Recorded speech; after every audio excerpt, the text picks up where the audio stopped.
I'm happy and proud to be standing here years after I first heard the score to celebrate the man who wrote it. I know how to make movies. I went to film school. I have a knack for it. I studied it very well and practiced, and I know what I'm doing. Whatever you do, don't do those artsy, abstract movies. I dare you to do a comedy. I said, for God's sakes, I'm 23 years old. I can do a comedy. I can do anything. George Lucas is one of the most famous filmmakers in history, but the man himself has always remained surprisingly private. For decades, fans of Star Wars have wondered what went on in his mind, what secrets he kept, and what struggles nearly destroyed him before his movies changed the world. Now, at 81 years old, Lucas has started opening up, revealing not only how he created his legendary universe, but also the personal battles, betrayals, and life-changing decisions that shaped his career. His story is not just about filmmaking. It's about survival, resilience, and one man's fight to hold on to his vision when everyone else doubted him. To understand why Lucas's confessions are so powerful today, you have to go back to his childhood, to the moment when a shy boy from a small California town first began dreaming of galaxies far, far away. George Walton Lucas, Jr. was born on May 14, 1944, in Modesto, California. His father ran a stationery store and a small walnut ranch, while his mother struggled with health issues that kept her in and out of hospitals. The Lucas household was strict and Methodist, built on discipline and hard work. George's father expected him to follow in his footsteps and eventually take over the family business, but the boy had other ideas. From an early age, George was fascinated by stories. He read comic books, sketched aliens and spaceships in his notebooks, and escaped into radio shows and television serials like Flash Gordon and Buck Rogers. One family trip to Disneyland in 1955 sealed his fate. Seeing the fantasy worlds, rides, and magical storytelling left an unforgettable impression on him. Lucas began dreaming not of running a store, but of creating entire universes where imagination had no limits. Even though he was often shy, bullied, and felt invisible at school, he found comfort in stories and the belief that someday he could create something just as powerful as the adventures he loved. By high school, Lucas was obsessed with two things: cars and cameras. He raced a tiny yellow Autobianchi Bianchina around the streets of Modesto, living for the thrill of speed. He also carried around an 8mm camera to capture races, unaware that this hobby would one day turn into a career. But on June 12, 1962, just days before graduation, his life nearly ended.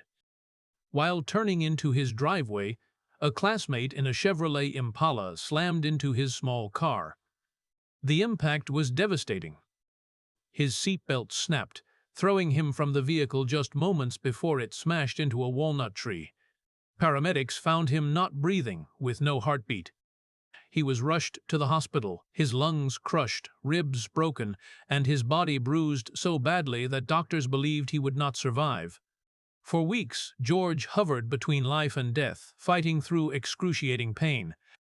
But against all odds, he lived. That crash forced him to see how fragile life really was. Stuck in recovery for months, he couldn't race cars anymore, so he turned to books, reading about mythology, philosophy, and storytelling. He later said that the accident gave him a new purpose. If he had been given a second chance, he was going to make something out of his life. After recovering, Lucas enrolled in Modesto Junior College, where he studied psychology and philosophy. For the first time in his life, he took school seriously. More importantly, he signed up for his first film class, where everything seemed to click. Through car photography, he met cinematographer Haskell Wexler, who encouraged him to apply to the University of Southern California's film program. Lucas was accepted, and there he found his true calling.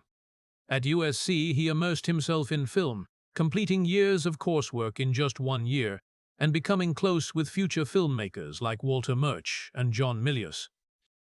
He studied color, light, and editing techniques under professors who shaped his unique style. His short student film, Electronic Labyrinth, THX-138 4EB shocked critics for its technical brilliance, even earning him a scholarship.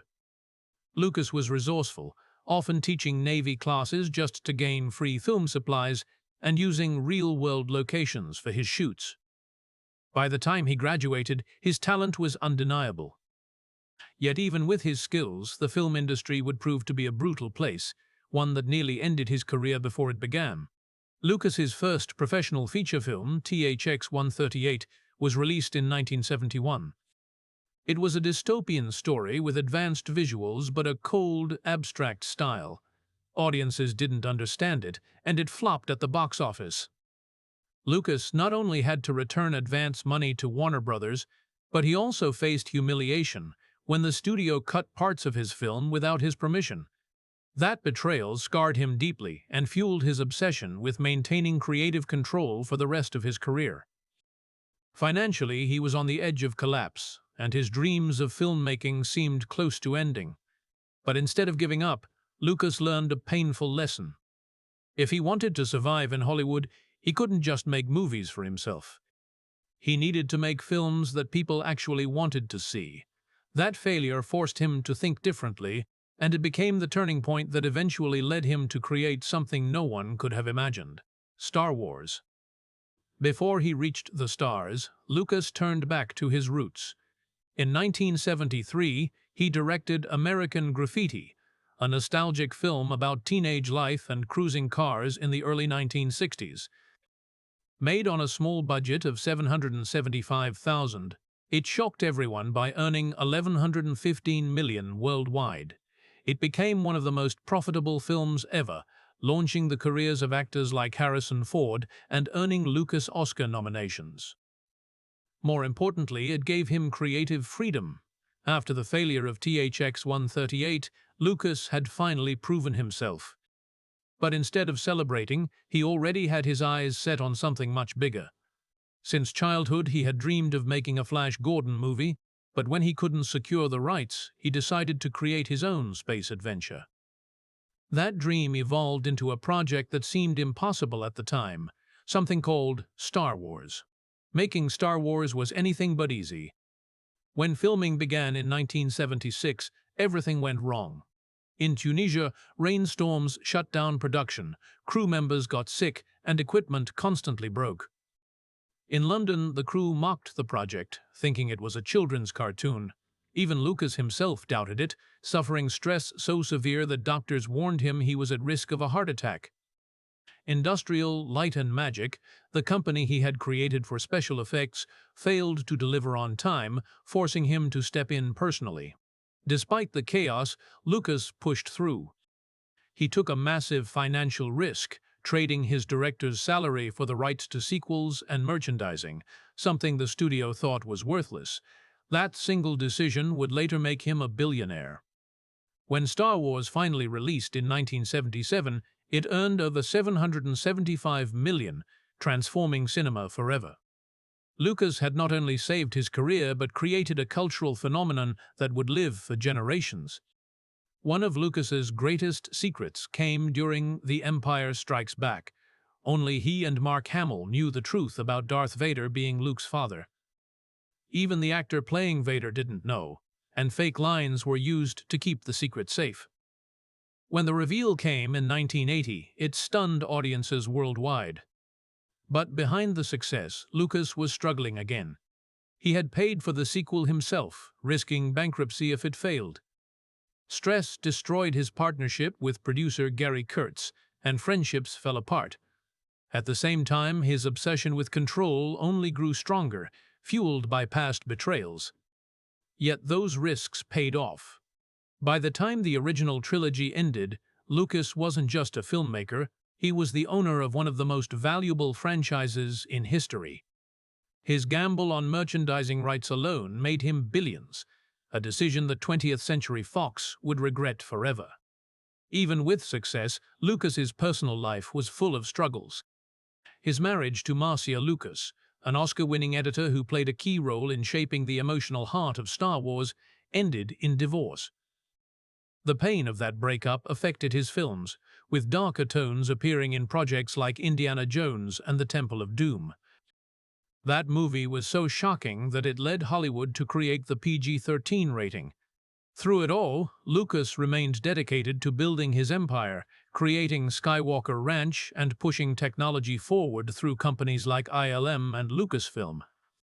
Yet, as he grew older, he began stepping back, selling Star Wars to Disney in 2012 for $4 billion.